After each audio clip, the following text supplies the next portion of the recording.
Bismillahirrahmanirrahim.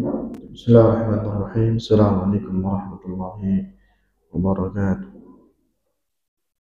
Alhamdulillahi rabbil alamin wa bihi nasta'in ala umuri dunya waddin wassalatu wassalamu ala asyrofil anbiya'i wal mursalin nabiyyina Muhammadin wa ala alihi wa sahbihi ajma'in.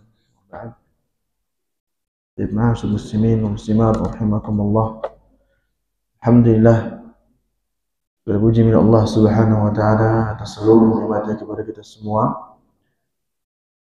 khususnya nikmat keimanan keislaman yang sampai dengan detik ini Allah senantiasa limpahkan kepada kita agar kita mensyukurinya dengan menggunakan sisa waktu hidup kita untuk memperbagus keislaman dan keimanan kita bersama. Kemudian salawat dan salam semua senantiasa tercurah sampaikan kepada Nabi besar Nabi kita Muhammad sallallahu alaihi wasallam, juga bersama keluarganya, para sahabatnya, seluruh umat yang senantiasa menghidupkan sunnahnya di akhir zaman. Ma'asyiral muslimin wa muslimat rahimakumullah. Menyangkut daripada pembahasan yang sebelumnya yang telah kita sampaikan terkait hawa nafsu yang ada pada diri manusia yang bisa menjadi ilah sembahan, maka ini tentunya tidak seluruh hawa nafsu kemudian menjadi kesyirikan bagi kita. Namun ada hawa nafsu tertentu, yaitu adalah bahkan setiap yang namanya inti kesyirikan itu adalah hawa nafsu. Siapapun dari kalangan manusia ini yang menyembah batu, menyembah pohon, menyembah benda-benda langit, menyembah selain Allah Subhanahu wa taala, maka sejatinya dia telah mengikuti hawa nafsunya dan meninggalkan Allah Subhanahu wa taala. Maka dengan itu hawa nafsu yang membuatnya untuk menyembah batu, menyembah selain Allah, bahkan menyembah syaitan, itu adalah hawa nafsu yang disebut ilah. Karena dia mengikuti ilah, karena dia mengikuti hawa nafsunya yang kemudian membuatnya menyembah selain Allah Subhanahu wa taala.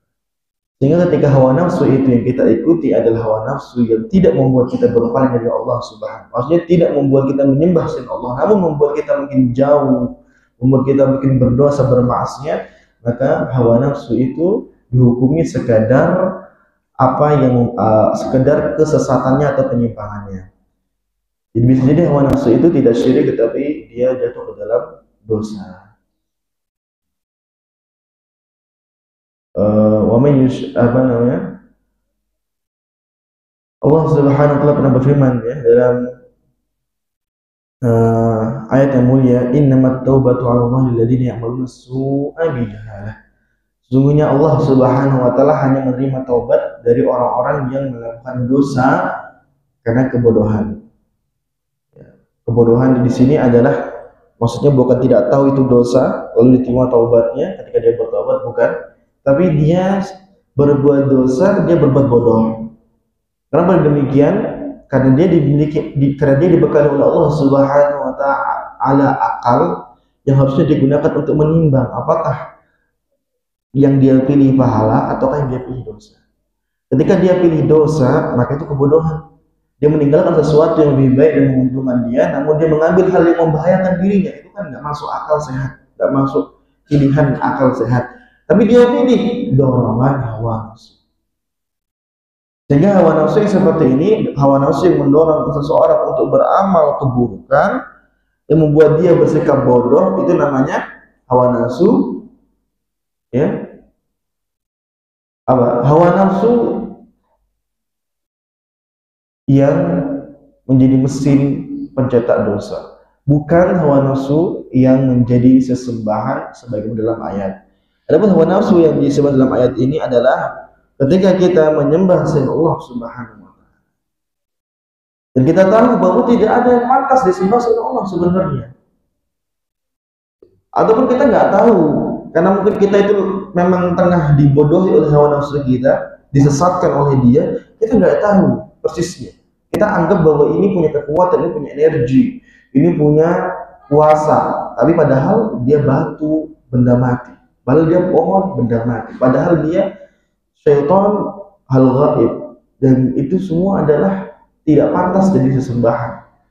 Semuanya justru malah yusabbihu lahu ma fis samawati wal ardh. Justru semua yang disembah itu sembahnya kepada Allah Subhanahu wa taala. Justru yang disembahnya itu bebatuan, pepohonan, ya, mau benda-benda dunia ini, apapun yang ada di dunia ini, ma fis samawati wal ardh, seluruh yang di langit di bumi ini yusabbihu lillah. Bertasbih kepada Allah, nyembahnya Allah. Nah, makanya seperti ini berarti dia sedang dibodohi oleh apa? Oleh akalnya. Tetapi masalahnya pembodohan ini dalam kesyirikan, sehingga akhirnya ini nafsu menjadi sesembahan. Jadi tidak ada kesyirikan itu terjadi kecuali karena dibodohi oleh hawa nafsu, disesatkan oleh hawa nafsu, dan hawa nafsu itu kemudian seakan-akan ilahnya, sembahannya. Karena sekali lagi, kenapa syirik dianggap dosa besar? Ya, kenapa syirik dianggap dosa besar? Karena bahkan inna syirka la dzulmun adzim, sungguh syirik itu kezaliman yang paling besar, karena salah tempatnya itu parah banget. Dan kemudian dia tidak punya dorongan hawa nafsu sebenarnya, tidak punya ketertarikan, ya, untuk bersahwat, untuk menyalurkan syahwatnya, tidak ada. Kalau semua dosa selain syirik itu ada porsi saluran syahwat. Apa? Minum-minum, judi, zina, itu semua ada syahwatnya. Semua. Kecuali dosa syirik. Dosa yang syirik ini tak ada dorongan syahwatnya. Jadi maksudnya nikmat-nikmatnya itu tidak ada, tapi namanya hawa nafsu, hawa menyeretnya, membodoh-bodohinya, dihias-hiasinya seakan-akan itu adalah ada, padahal nol. Maka kemudian dia sembah selain Allah Subhanahu wa taala. Apalagi sekali lagi yang disembahnya justru sembah kepada Allah Subhanahu wa taala. Jadi zalimnya apa? Menaruh sesuatu, yaitu ibadah, kepada yang tidak berhak, dan tidak berhaknya itu jomplang banget. Ini yang menciptakan, ini yang diciptakan, disejajarkan dengan yang menciptakan, itu kan. Ini aja sembah ke ini aja sembah kepada Allah Subhanahu wa taala. Jadi kayak benar-benar dikangkangi oleh hawa dia. Berarti ketika dia seperti itu, dia memperturuti apa yang menjadi hawanya, kemauan dari hawanya, ya kan?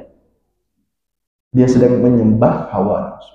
Jadi orang yang menyembah sujud kepada kuburan, menyembah sujud kepada batuan, pohon, itu dia sedang berbuat syirik kepada dua sesembahan. Satu, dia sedang menyembah kepada dua pihak. Satu, hawanya, dua, benda matinya.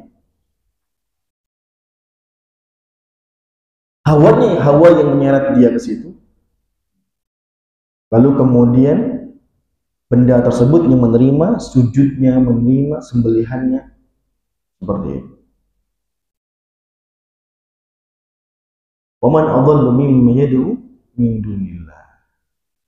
Betapa sesatnya orang yang menyembah kepada Allah Subhanahu wa taala. Kenapa? Karena nanti semua yang dia sembah itu akan mengkufurinya, akan berlepas diri darinya. Sementara dia ketika di dunia mengagung-agungkan. Ini adalah pengaruh hawa. Hawa yang membuat kesesatan dalam kesyirikan, ini adalah sesembahan selain Allah Subhanahu wa taala. Baik. Kemudian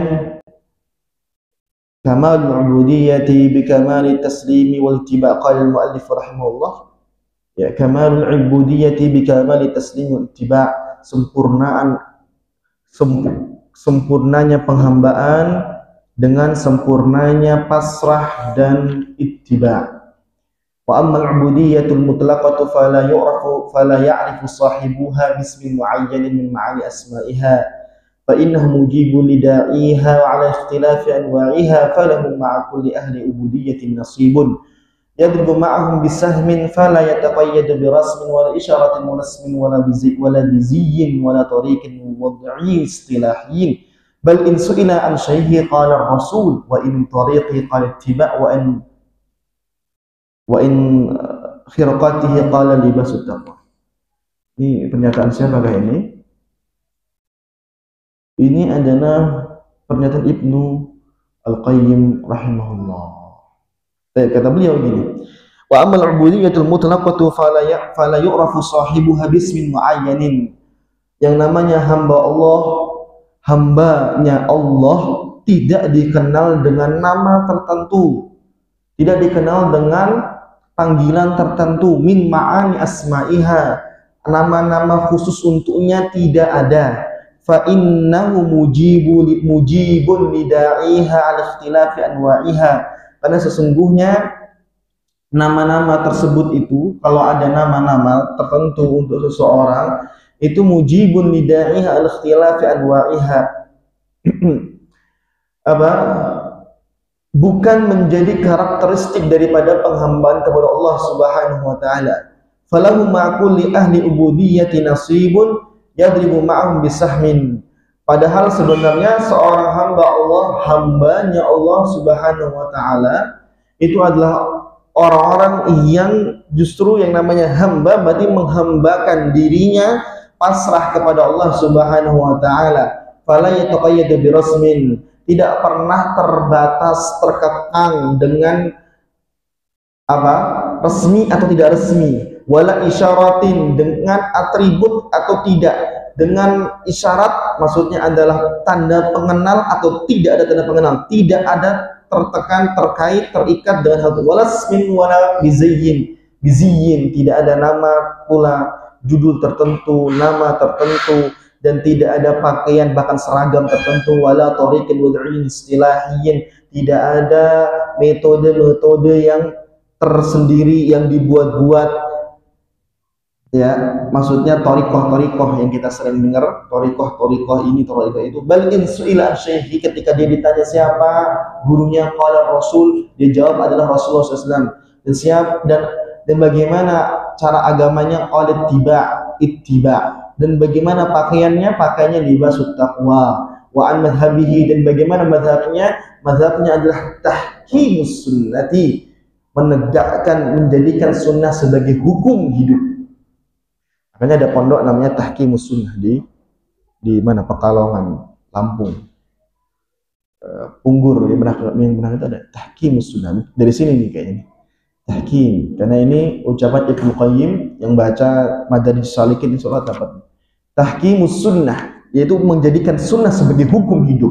Wa an maqsudihi wa matlabihi, dan dari tujuan dan pencarian atau pengembaraan hidupnya, qala yuriduna wajha, dia hanya mengharapkan wajah Allah, menginginkan wajah Allah. Wa an ribatihi wa an khanaqahu, yaitu dan dari penjagaannya, apa yang selama ini dia kemudian pertahankan dalam hidup, apa yang dia jaga dalam hidupnya. Qal fi buyutin adinallahu an turfa wa yudhkara fiha ismuhu yusabbihu lahu fiha bil wudu wal asal rijalun la tulhihim tijaratu wa la bai'un 'an dzikrillah wa iqamis sholati wa ita'iz zakah. Jadi dia jawab dengan ayatnya intinya adalah bahwa dia adalah sosok orang-orang yang tidak akan terlalaikan dengan urusan dunia, perdagangan wala perniagaannya, dari mengingat Allah, mendirikan salat, membayar zakat. Wa anasabihi, maka nasabnya adalah disebut abil islamu la abani siwahu idza iftakharu bi qaisin aw tamimin. Ayahku itulah Islam, tidak ada ayah selain daripada Islam untukku. Apabila mereka telah berfakhr, mereka telah berbangga-bangga dengan kabilah mereka seperti Qais dan Tamim. Wa an ma'kalihi wa maswabihi, dari makan minumnya, qala malaka walaha ma'aha khidauha wa saqauha, ya, taridul ma'a wa tar'as syajara. Jadi apa yang dihalalkan dalam Islam, baik makan dan minum, itu semua adalah makanannya. Yang penting tidak berlebihan. Ya, Tari jelma ya minum-minum air, water asyajar ya makan-makan ya tumbuhan atau hijau-hijauan. Intinya adalah di sini ini semacam pertanyaan jawab yang disampaikan oleh Ibnu Qayyim rahimahullah untuk membuat atau menuntun kita bahwa yang namanya hamba Allah Subhanahu wa taala tidak ada keterikatan kecuali kepada Allah Subhanahu. Hamba Allah berarti hambanya Allah. Tidak ada apa namanya? Pasrah, tidak ada tawakal, penyandaran kecuali hanya kepada Allah Subhanahu. Tidak ada kembali kepada Allah Subhanahu wa taala karena hambanya Allah Subhanahu wa taala. Jadi semua yang dia jalani dalam hidup ini jalan menuju Allah Subhanahu wa taala. Yang dia cari, dia kejar ya yang bagaimana untuk sampai kepada wajah Allah, keikhlasan. Dan apa yang kemudian dia konsumsi dalam bertahan hidup ini adalah apa yang diizinkan, dibolehkan oleh Allah Subhanahu wa taala. Oh, ini luar biasa. Jadi namanya pasrah itu bukan hanya sekedar dengan keyakinan, tapi pasrah kepada Allah itu dengan seluruh keyakinan dan raga, anggota badan, semua amalan itu pasrah kepada Allah. Ada sebagian yang masya Allah ya, ketika dia ada sebagian, dan ini fitnah walaupun ini tidak menjadi sebuah hukum umum, tetapi ini pelajaran orang-orang yang akidahnya benar, orang-orang yang kemudian belajar iman, belajar tauhid, tetapi ternyata dalam muamalah masih suka nipu, muamalah masih suka tidak jujur, curang, apalagi masih suka riba sampai korupsi dan seterusnya. Ini menunjukkan apa? Bahwa dia pasrah secara keyakinan, tidak raga wala anggota badan, tidak ikut serta pasrah. Ini seperti ini tidak benar. Udhulu fisilmi kafah, masuk Islam secara total, lahirmu dan batinmu, secara keyakinan dan seluruh kegiatan anggota badan, semuanya pasrah kepada Allah Subhanahu wa taala. Ini namanya kamal ubudiyah, sempurnanya penghambaan kepada Allah Subhanahu wa taala. Qala samahatu Syekh Hafizahullah, berkata Syekh Shalih bin Al-Fauzan Hafizahullah, semoga Allah menjaga beliau, mengampuni beliau, membimbing beliau sebagai mufti am. Beliau adalah kepala kumpulan para ulama Saudi Arabia, bahkan sebagai mufti pemberi fatwa resmi kerajaan Saudi Arabia. Semoga Allah senantiasa menjaga beliau dan membimbing beliau serta merahmati beliau. Hafizahullah ta'ala. Wa hadhihi al-qa'idah qa'idatu aidan fi bayani awwali ma yabda'u bihi ad-du'atu ila Allah 'azza wa jalla. La syakka annahum yabda'una bil ahammi fal ahammi ويبدأون بالدعوة إلى التوحيد يعني إلى إصلاح العقيدة لأن العقيدة هي الأساس الذي تنبني عليه صحة بقية الأعمال. Ini adalah kaidah, kata beliau hafizahullah, kaidah yang juga menjelaskan awal yang hendaknya atau sepantasnya seorang dai atau para dai memulai seruannya kepada Allah Subhanahu wa taala. Tidak diragukan bahwasannya mereka sepantasnya memulai dengan sesuatu yang terpenting lalu kemudian penting. Mereka memulai dakwah mereka kepada tauhid, yaitu memperbaiki akidah, karena akidah itu adalah asas, pondasi yang membangun, yang dibangun atau terbangun di atasnya sehat tidak sehatnya seluruh amal. Jadi kalau akidah ini tidak diperbaiki, ini namanya adalah orang yang bangkrut, orang yang rugi. Dia mati-matian capek-capek beribadah, namun ibadahnya tidak sah. Ibadah tidak sah. Sebagaimana seseorang yang sholat dan tidak bersuci, sholatnya mau 1000 kali tidak sah kalau tidak bersuci. Nah, begitu pula perumpamaan dalam akidah ini. Kalau akidahnya menyimpang, akidahnya salah, bahkan maksudnya adalah kesyirikan, maka dia ibadah sebanyak apapun maka ibadahnya tidak sah. Sebagian orang musyrikin ada yang mendapatkan kebaikan daripada kebaikan mereka, tapi di dunia semuanya dibalas di dunia. Lalu di akhirat mereka tidak ada balasan kecuali neraka. Jadi bukan berarti kemudian ibadah tersebut tidak sah, tidak ada kebaikan yang Allah berikan kepada mereka, ada. Dengan mereka berbuat baik dengan orang lain, Allah balas kebaikan itu. Tapi langsung kontan di dunia. Ketika di akhirat, loh kok Allah balas? Berarti Allah terima, tidak ada konsekuensi. Itu semua hak Allah Subhanahu wa ta'ala. Allah mau terima, Allah tidak terima, itu hak Allah Subhanahu. Pada dasarnya kesyirikan tidak membuat amalnya diterima. Dan di antara masuk tidak dibuat diterima adalah ketika di akhirat, waqadimna ma'amilu min amrin faja'alnahu haba'an mantsura.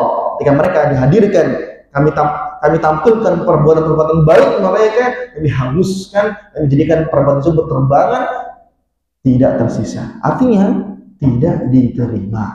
Karena terima tidaknya itu sebenarnya adalah balasan akhirat, bukan balasan dunia. Jadi kalau kita pun sama, kita mukmin, kita beribadah, kok dibalas di dunia? Terus kita merasa apa?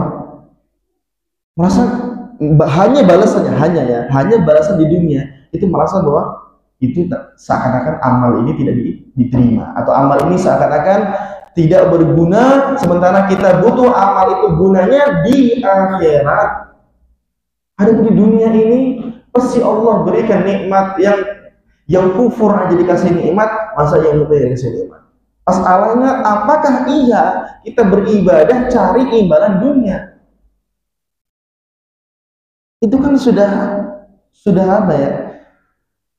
Sekali lagi, kafir aja, orang kafir itu dikasih nikmat untuk hidup di dunia, maka mungkin pasti. Baik. Ketika seorang mukmin dalam beramal, maka sepantasnya tidak lagi cari dunia, tapi dia cari balasan di akhirat Allah Subhanahu wa ta'ala. Mengapa demikian? Karena yang menjadi perbedaan dia dengan kafir, ketika kafir berbuat baik adalah amal kebaikannya diterima di akhirat dan dijadikan sebagai pemberat atau kebaikan yang akan ditemukan di akhirat kelak, dan di dunia pasti akan balas. Tidak perlu dicari, tidak perlu dijadikan tujuan, pasti Allah balas.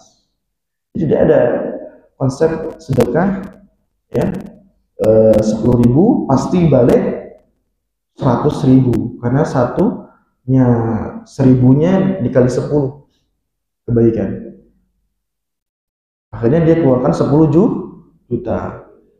Dia nunggu sepekan lagi berapa? 10 juta kali 10, 100 juta. Ternyata tidak dapat apa-apa. Ya.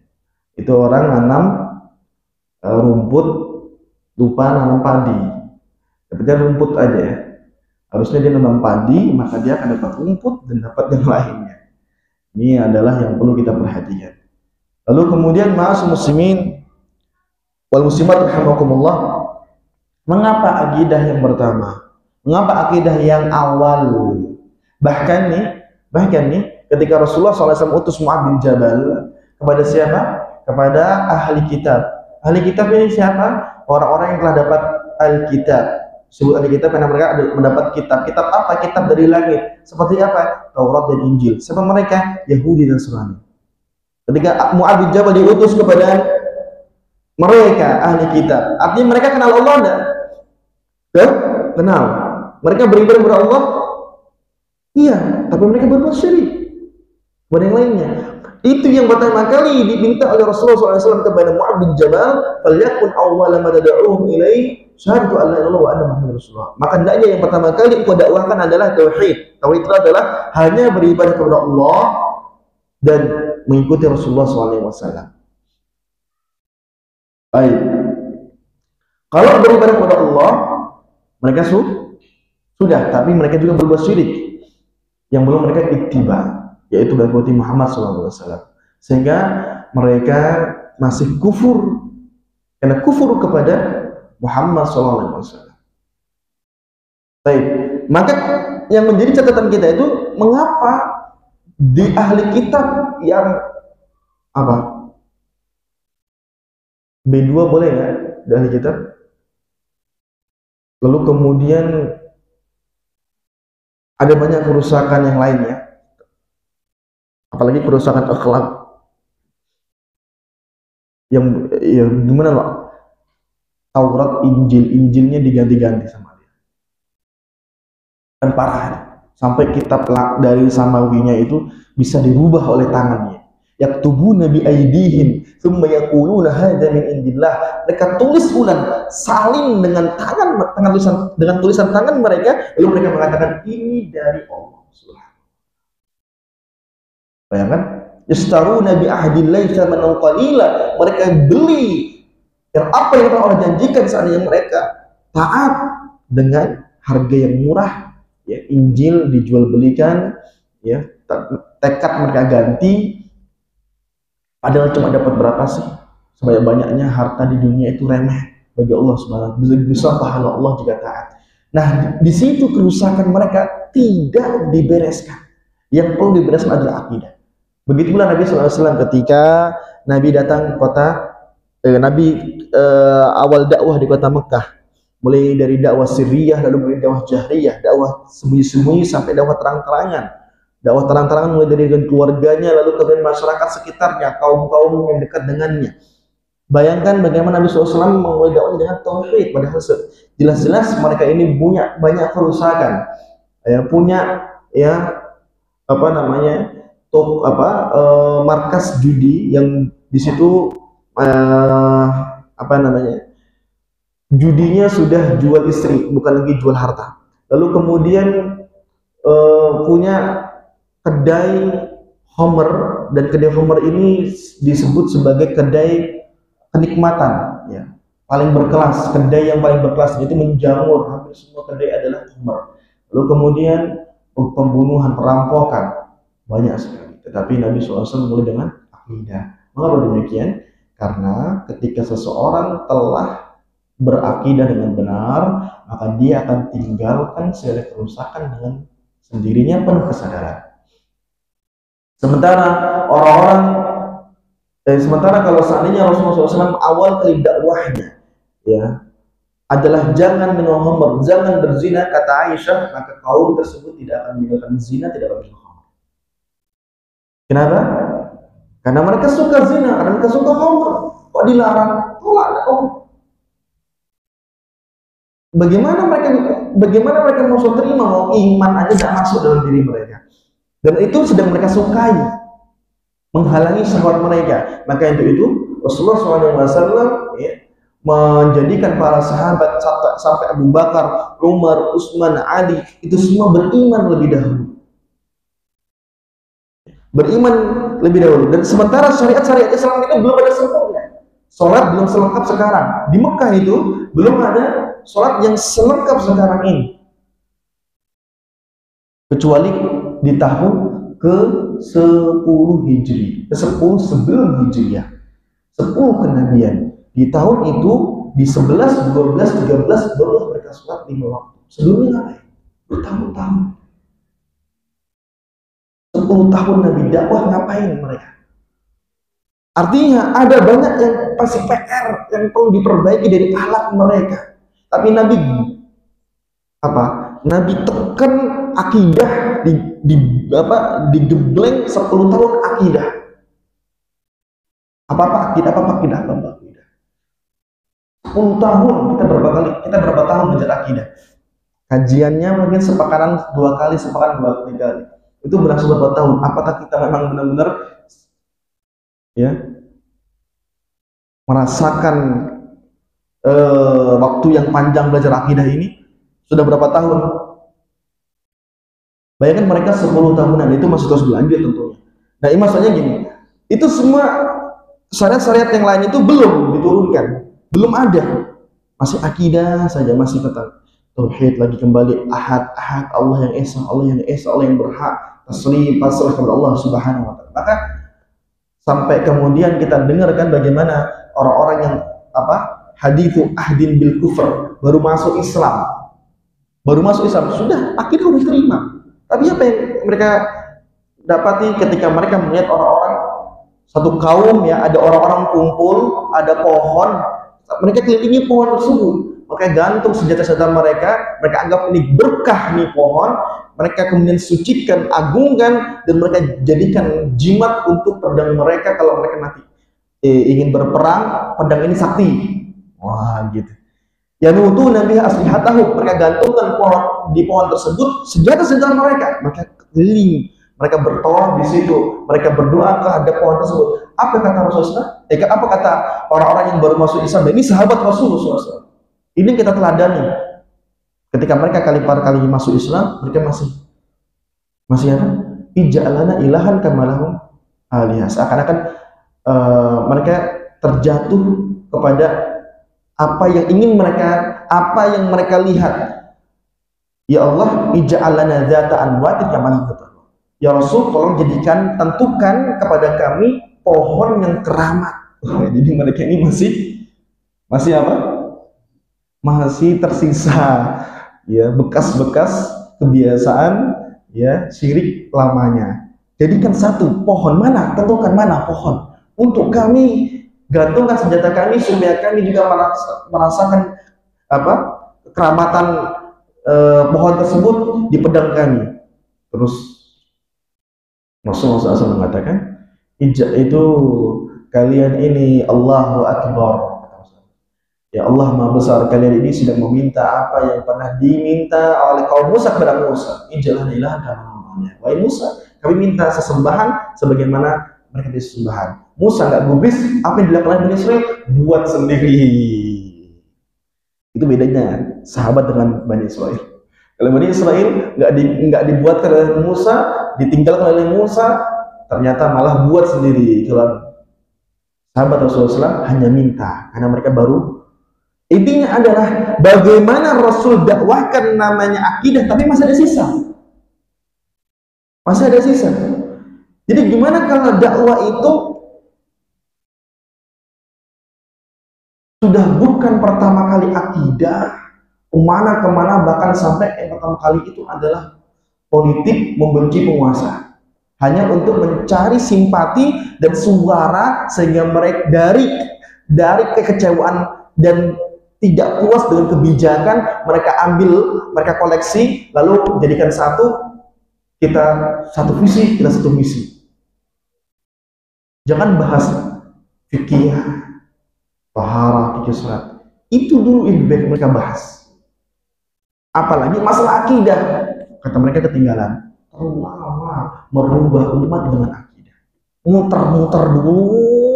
Sedangkan mereka sudah rusak, mereka sudah gini. Kamu masih bilang sembah Allah. Mereka itu sembah Allah juga. Hadisu ahdin bi kufur. Coba mereka renungkan bagaimana Rasulullah SAW puluhan tahun Allah pun merencanakan itu, Allah pun menetapkan itu. Puluhan tahun tidak ada syariat kecuali apa? Iqamat apa? Ikhlas kalimatillah. Itu kecuali untuk meninggikan, menyuarakan tauhid, kalimat la ilaha illallah.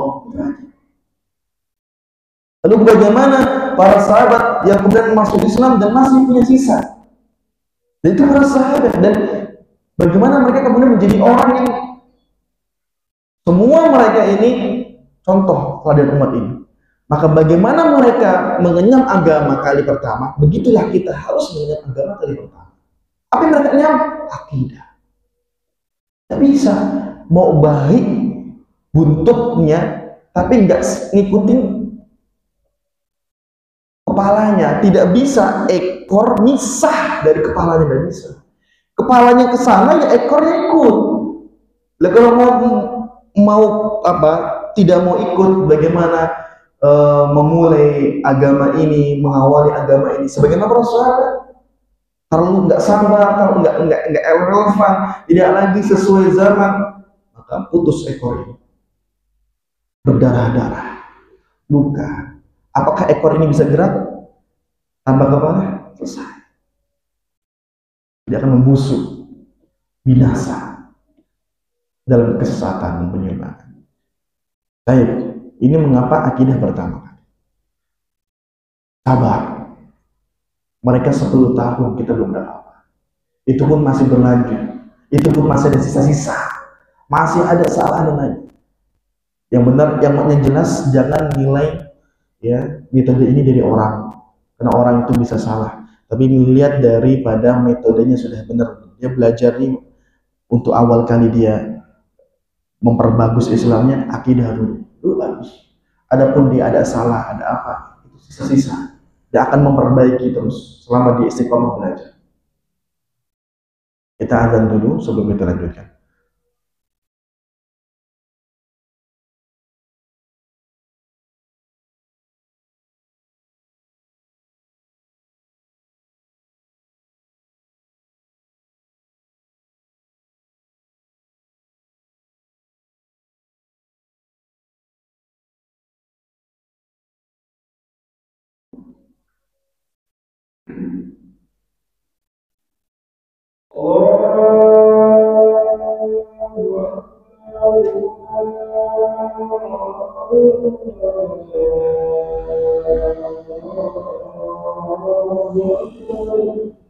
Allah.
Allah.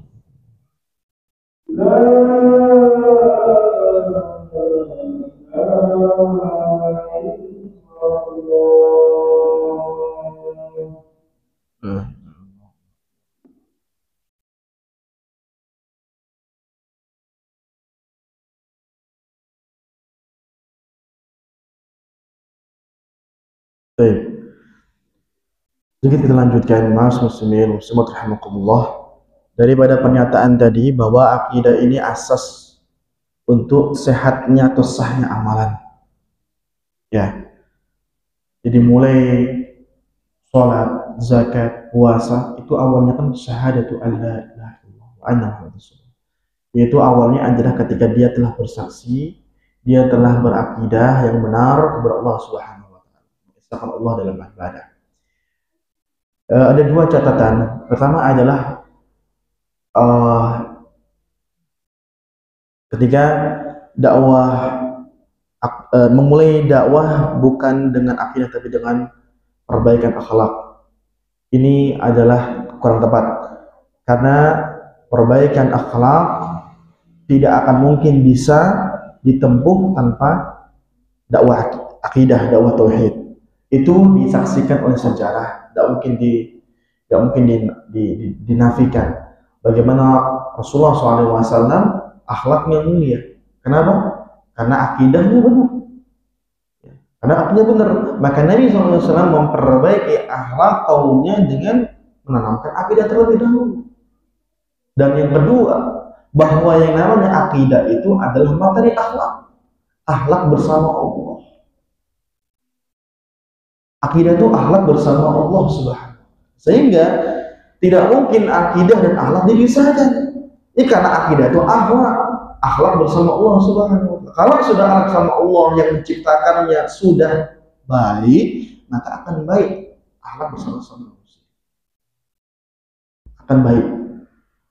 Bagaimana sebaliknya yang dipahami oleh mereka-mereka ini adalah dakwah yang adem, itulah dakwah yang adem. Seakan-akan dakwah akidah ini dakwah yang justru merusak akhlak, kemudian keras dan tidak kompromi atau tidak toleransi.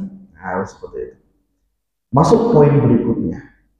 Memang ini juga adalah catatan. Bagi yang belajar akidah juga harus baik akhlaknya. Jangan sampai kita belajar akidah justru akhlak kita tidak pengaruh dengan akidah tersebut, itu salah juga. Karena tidak ada akidah yang dipisahkan dari akhlak bersama manusia. Ketika dia berakidah benar, yang dia pelajari dari ustaz yang benar, yang paham akidah, dan dia terima ilmu itu benar dengan pemahaman yang benar dari dia, maka akan muncul akhlak yang baik samanya. Bagaimana Rasulullah SAW begitu? Dan bagaimana para sahabat? Ketika akidahnya benar, bagaimana kita bisa perhatikan ketika Islam masuk negeri kita, orang-orang yang punya akidah benar, lalu kemudian mereka jadi pahlawan-pahlawan. Kita kenal di sama-sama yang di Sumatera Barat itu Imam Bonjol. Bagaimana beliau ya rahimahullah ketika beliau masuk atau rekan-rekan beliau, ya rekan-rekan beliau yang masuk dengan akhlak, sehingga pedagang-pedagang dari Jazirah Arab ini atau pedagang-pedagang yang beragama Islam, berakidah yang benar ini menunjukkan akhlaknya, lalu kemudian Islam masuk bukan dengan peperangan, masuk dengan akhlak. Itu semua sudah ada sosoknya, figurnya, sejarahnya, lalu ditulis oleh para ulama yang namanya pelajaran akidah tak lepas dari akhlak. Seperti Ibnu Taimiyah buat akidah wasithiyah, pertama keyakinan Ahlus Sunnah, keyakinan akidah yang benar dengan nama disebut Allah, sisanya akhlak di akhir kitabnya. Ini menunjukkan bahwa tidak juga ya seorang yang berakidah lalu akhlaknya, yang penting saya sudah sama Allah baik, ya, lalu sama manusia semena-mena, sama orang lain kemudian tidak ada tidak ada kasih sayang, justru dibilang keras malah dia menunjukkan benar-benar keras, ini pun juga tidak benar. Akidah tidak demikian. Jadi tidak ini wala ini, tapi akidah ini dua-duanya. Ihdinas siratal mustaqim, siratal ladzina an'amta 'alaihim, bukan yang ini, bukan ke kanan malah ke kiri, malah bukan kelebihan ke sana malah kelebihan ke sini, tapi dia tengah-tengah. Dia berakidah benar, artinya dia berakhlak sama Allah baik, maka dia pun memiliki akhlak yang baik dan apik dan sesama.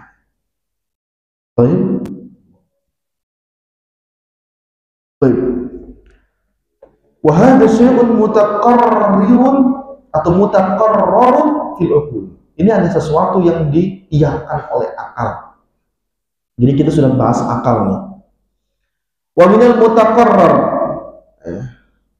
fil uquli wal fitrah, sesuatu yang diiyakan oleh akal kita, ya, ditetapkan, dibenarkan oleh fitrah kita, anna kullu bina'in yubda'u bi asasihi. Setiap bangunan itu butuh fondasi. Tidak ada bangunan yang tegak kecuali di bawahnya ada fondasi. Ya. Wa yakinu asasu awalan, dan yang paling dikuatkan atau yang menjadi ukuran bangunan di atasnya, mau satu lantai, mau dua lantai, itu dihitung dari ukuran fondasinya. Jadi kekuatan dan ukuran fondasi itu adalah apa? Tolak ukur untuk bangunan di atas, semua, dari dinding, dari tiang, dari atap, dan semua.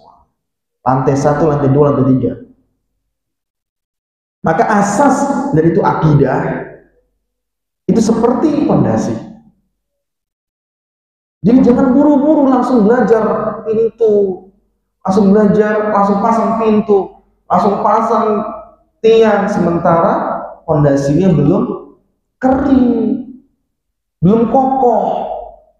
Kan itu dibiarkan, ditinggalkan kan.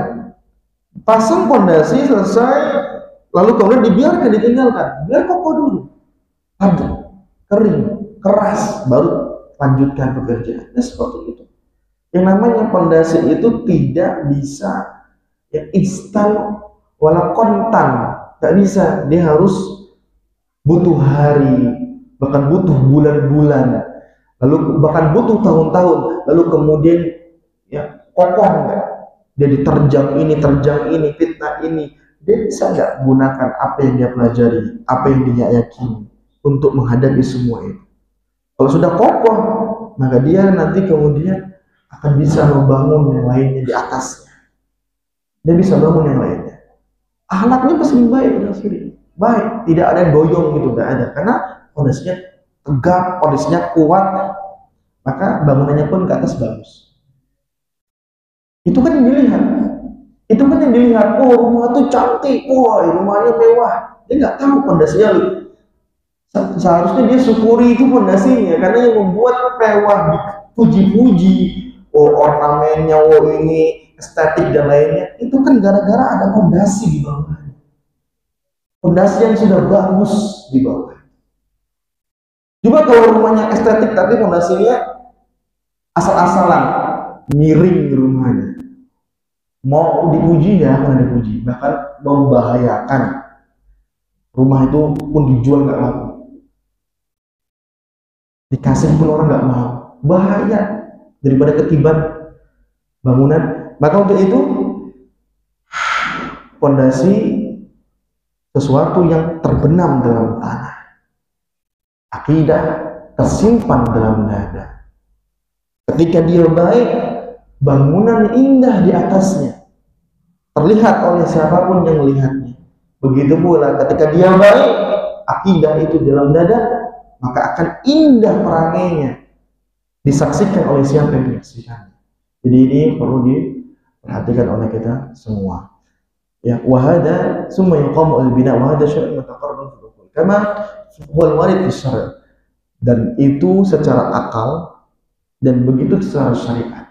Secara syariat, ya, awwalu ma yabda'una fi da'wati umamihim yad'unahu ila tauhid. Wa qad ba'athna fi kulli ummatin rasulan an ya'budu Allah wa yajtanibu at-taghut. Wa ma arsalna min qablika min rasulin nuhi ila annahu la ilaha illa anna fa'budun. Wa hadha binisbati li majmu'ir rusul. Secara syariat, seluruh utusan, seluruh rasul, seluruh ya rasul utusan Allah, baik Nabi Muhammad atau sebelum-sebelumnya, semuanya menyeru ani ibudullah wa yajtanibu at-taghut. Hanya ibadah kepada Allah, jauhi taghut, kesyirikan. Nuh ilaih, bahwasannya diwahyukan kepada mereka seluruhnya tidak ada sembahan kecuali Allah, yaitu aku Allah. Ini menunjukkan bahwa tauhid, mengajarkan tauhid pertama kali, akidah awal, akidah sebagai fondasi, sebagai dasar, harus prioritas dan awal, ya, itu adalah dikuatkan, ditetapkan secara akal sehat, dan yang kedua secara syariat. Itu komplit sudah, tidak ada alasan untuk mengelak. Apapun hujah mereka, apapun alasan mereka, ini tidak bisa. dikalahkan. Baik, maka itu mungkin yang dapat kami sampaikan. Insya Allah di pertemuan berikutnya kita akan lanjutkan ini.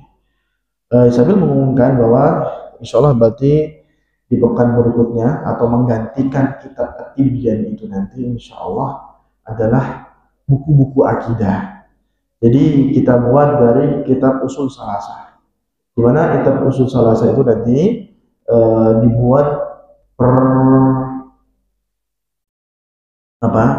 per penyampaian itu judul yang khusus. Arti maksudnya di Usul Salasah itu ya akan dibuat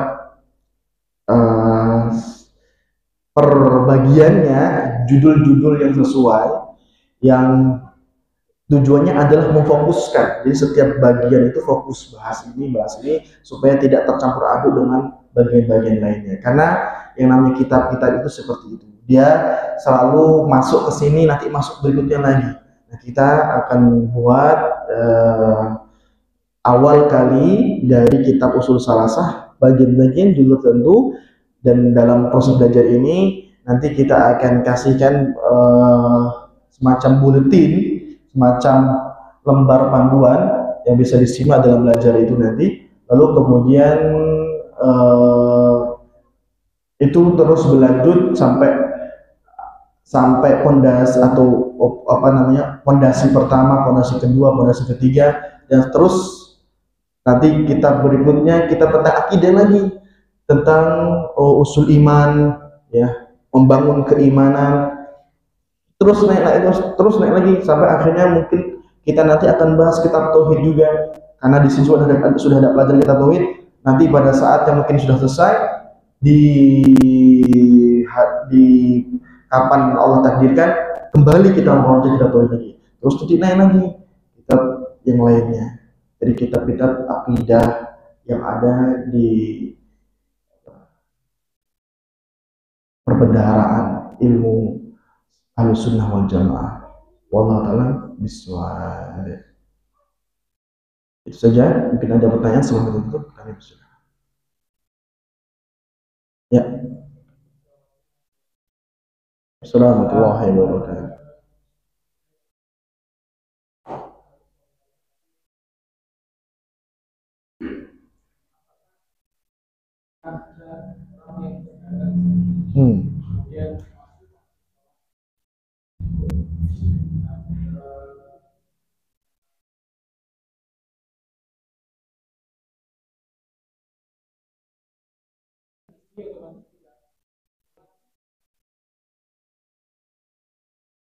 Empat waktu.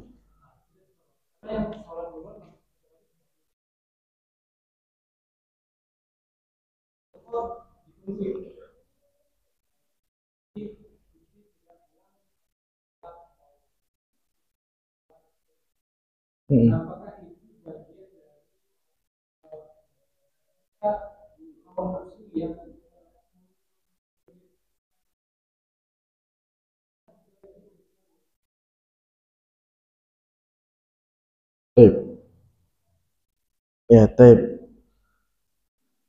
ya, jadi pertanyaan tentang hawa nafsu yang bisa menjadi sesembahan ketika kita misalkan dalam kesibukan dagang dan lainnya terkait dengan sholat, ya, apakah nanti bisa dengan mengundurkan sholat ketika kita mendahulukan dagang itu termasuk juga mengikuti hawa nafsu lalu menuhankannya, ataukah kalau secara spesifik tadi pertanyaan yang telah disampaikan, ya, ketika seorang suaminya sholat di awal waktu, lalu istrinya bergantian untuk menjaga, dan kemudian nanti sholat juga tapi mungkin di akhir waktu. Nah, maksudnya waktu sholat itu dibuat mudah oleh Allah, ada awal ada akhir. Kapan dia sholat di awal, kapan dia sholat di akhir, dia sholat di tepat waktu. Jadi makanya tepat waktu itu tidak hanya dibilang di awal saja. Ada istilah yang tepat itu adalah dia sholat di awal waktu, ada yang sholat di tengah waktu, dia sholat di akhir waktu. Apalagi ada waktu ikhtiyari, ada waktu teori. Waktu ikhtiyari itu waktu yang kita bisa pilih mau di awal, mau di tengah, mau di akhir. yaitu belum mendekati pergantian. Misalnya kalau zuhur itu belum bayangan 2 kali lipat. Sebelum itu, dekat dengan itu iktirori, itu sudah mepet. Itu nggak ada pilihan lagi, harus sholat. Nggak ada ganti-gantian. Tapi kalau belum dekat itu, ya masih jam 1, jam 2 itu ikhtiari. Tengah 3 itu masih ikhtiari. Ya, tengah 3 maju ke atas, nah itu namanya ikhtiari. Karena karena jam 3 sekarang sudah azan asar. Intinya adalah ketika itu waktu ikhtiari itu tidak mengapa bergantian seperti itu tidak termasuk bagian dari pengaruh hawa nafsu dalam beribadah kepada Allah Subhanahu. Tidak, itu kemudahan dalam agama. Baik, kalau kasusnya sedikit parah, bahkan ini yang salahnya di sini, ketika sholat duhur lewat, sholat asar lewat waktu, bukan dalam waktu awal akhir, udah lewat waktu, dia masih di depan tempat kerjanya, di dagangannya, di depan komputernya, di kantornya, dia masih lanjut lagi, dia habisi lembur, dia kejar target, dia habiskan tugas, pokoknya tentang kerja, dia lewatkan. Maka yang seperti ini, ya, meninggalkan sholat dengan sengaja, kalau dia sudah tahu hukumnya, dan itu semua ditunggangi oleh hawa nafsunya. Ini hawa nafsu yang menjerumuskan dirinya bukan hanya kepada dosa besar, tapi bisa jadi kepada kekufuran kepada Allah Subhanahu wa Ta'ala. Dan ini ya hawa nafsu yang disebut hawa nafsu ya, sebagai sesembahan untuknya. Karena hawa nafsu lah yang membuat dia menyembah kerjaannya daripada menyembah Allah Subhanahu wa Ta'ala. Maka untuk itu ya semua kita dalam ayat jelas, dengar ayat itu, rijalul la tulihim tijaratun an dzikrillah wa iqamis sholati wa ita'iz zakat. Seseorang yang ketika dia berdagang, tijaratu wala baik dia jualan atau dia bisnis, tidak membuat dia lalai dari mengingat Allah Subhanahu wa Ta'ala. Dia mengerjakan sholat dan dia bayar zakat. Ini semua menunjukkan bahwa kita ya manusia yang bekerja. Ketika manusia bekerja, ada yang lalai, ada yang tidak lalai. Ya, maka jadilah yang tidak lalai, karena itu yang dipuji oleh Allah Subhanahu. Karena Allah dalam ayat itu tidak memuji yang sedang sholat, tapi yang sedang jualan dan tidak lupa sholat, yang sedang bisnis dan tidak lupa Allah Subhanahu. Sholat tepat waktu, Ustaz. Alhamdulillah, walaupun mungkin agak telat-telat, tapi ternyata tidak ingat Allah dalam bisnis. Ini haram, gas, apa? Yang penting diam-diam. Ini sama aja. Habis itu dia sholat. Maka kalimatnya kan ingat Allah, tegakkan sholat, bayar zakat. Jadi intinya adalah ya bagaimana kita selalu dalam aturan Allah dalam setiap kerja kita. Allah al-Muswab, itu semua tidak menjadikan kita sebagai budak hawa nafsu. Abdu dinar, abdu dirham, budaknya harta. Wallahu ta'ala bis-shawab. Sallallahu Muhammadin. Dan itu terakhir sebelum ditutup ya, kunu abna al-akhir, wa la takunu abna ad-dunya. Ini kama qala Ali bin Abi Thalib. Jadilah kamu itu anak-anak akhirat, jangan jadi anak-anak dunia. Jadi maksudnya ambisinya akhirat, dikit-dikit ya akhirat, apa-apa ingat akhirat. Maksudnya ya kuat. Seakan-akan dia itu lihat akhirat di depannya walaupun dia sedang aktivitas di dunia ini. Wala takunu abna ad-dunya, jangan jadi anak dunia. Akhirat nol, lupa betul. Ya, apa yang ada sekarang ini. Jangan jadi seperti itu. Orang yang seperti ini pasti ambisinya dunia kuat sekali. Ini akan membuat dia jauh, hawa nafsunya akan membuat dia menyembah selain Allah Subhanahu, berambisi kepada harta benda dunia. Wallahu ta'ala bissawab. Wassalamualaikum warahmatullahi wabarakatuh. Ya Tuhan, subhanallahi wa bihamdihi, asyhadu an la ilaha illa anta, astaghfiruka wa atubu ilaik. Assalamualaikum warahmatullahi wabarakatuh.